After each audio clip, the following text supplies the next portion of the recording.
Moi. Käydään testaamassa takatelttaa tähän pakuun. Mulla on siinä semmonen ajatus, että mulla on nimittäin tommonen ämpäri ja retkisuihkusysteemi ollut viime kesän ja sillä suihkutellut, ja siinä on se pikkujuttu, että mihin sen kanssa menee piiloon suihkuun, jos on semmoisella alueella, missä on muutakin ihmisiä, niin sitten juolahti mieleen, että mä haluaisin semmoisen suihkuteltan, no se olisi ihan jees, mutta vielä parempaa, niin löytyy tähän pakuun tuohon takaluukkuun semmonen takaluukkuteltta, niin takateltta. Niin lähdetään testaamaan, miten se toimii, ja mä oon ostanut uuden retkisuihkun ja sitä ei välttämättä testata tänään. Mä oon testannut sen jo siinä saunassa. Kattokaapa se video, missä näkyy se kärrysauna, niin näette minkälainen peli se on. Siellä kävi yksi kaveri, Jani kävi yhtenä päivänä saunomassa, niin testattiin se suihku siinä. Ja No niin, kasvaamas. Teltta esillä. Drone ilmaa. Teltta on tämmössä bussissa.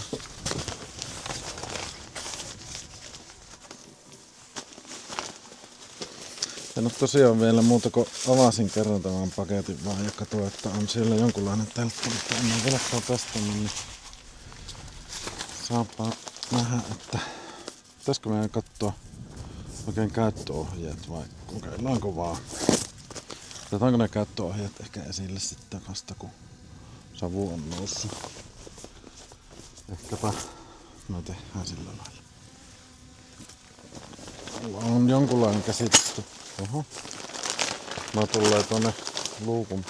Aha. Tähän päästään lattia. Mä tulin tänne Soramontun reunoille. Täällä ei yleensä oo ketään, mutta katsotaan.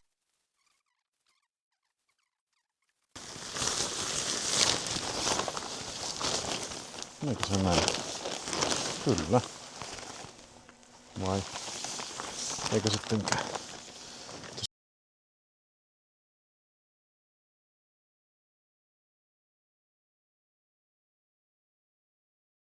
Se näyttää niinku oikein oikealta tuosta kohtaa.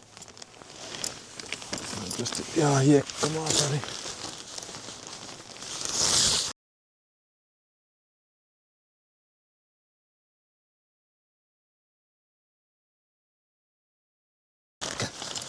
Tämä pitäisikö olla täällä? Joo, kyllä ehkä. On potentiaalia kuitenkin. Ihan. Mun mielestä ihan jees. Mutta nyt kun en olisi tuota laittanut tuohon, niin tämä vissiin voisi tuosta ilmeisesti elautettiin ylös.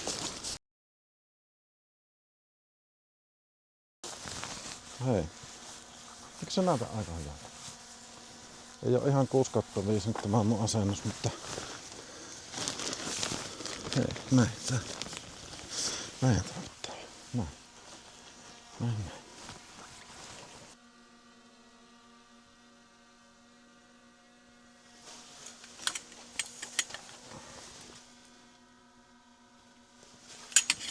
Joo, täällä oli. Aha. Mä en usko, että mä tuun tarvimaan näitä käppejä. Mutta siihen tarvinko vaan en, niin mä joudun kattoon kyllä käyttöohjeet. Mutta kyllä tämä tämmösenä mulle jo suihkuksi kelpaisi. Eli tuonne eteen vaan noin. Sitten tän niinku tuonne ja sitten nuotikut maahan. Sitten voi laskea tuon verhonta, jos se on niin siinä toki.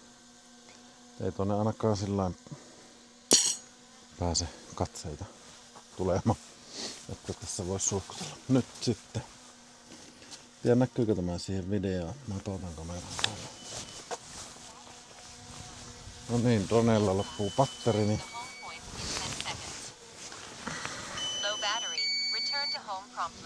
Otetaan drone alas. Zoom.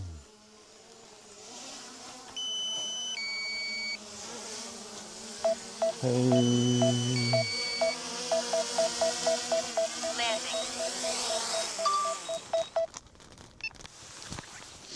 Näin, sitten mulla oli tämmönen ajatus tässä, että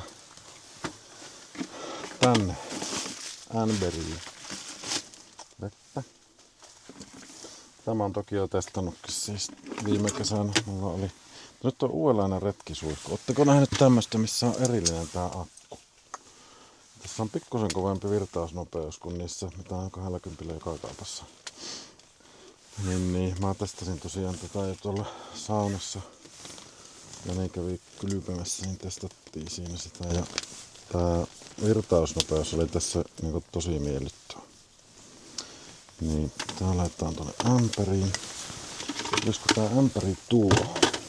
Sitten tälle me laitetaan tuohon. Vaikka tuohon.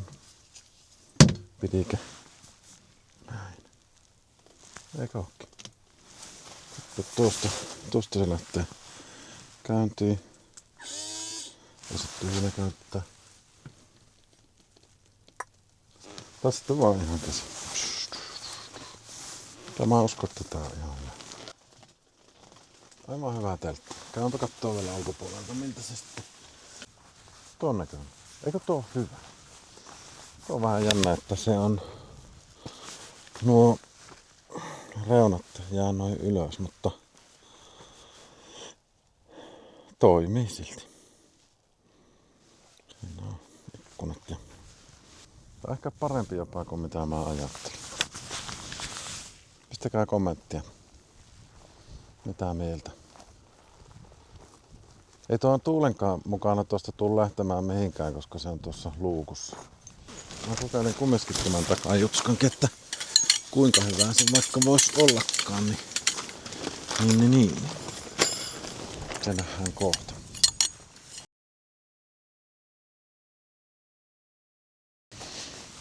Noniin.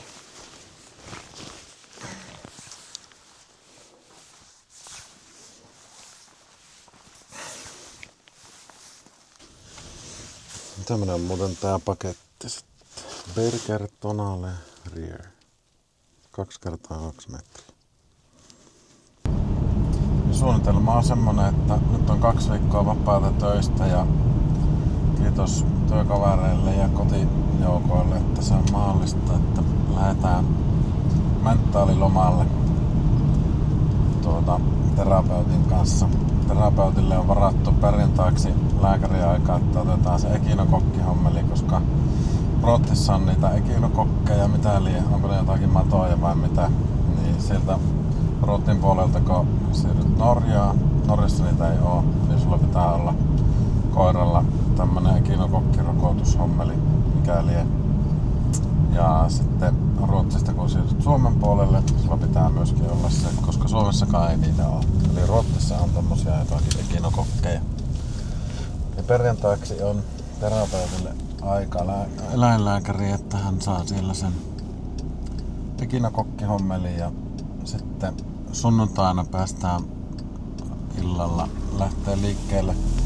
Ajetaan ensin Luuleoon ja sitten mä pistän muuten sen matkasuunnitelman tuohon johonkin näköiselle tai vaikka tähän koko hommaan. Näin, niin tämmönen reittisuunnitelma suurin piirtein.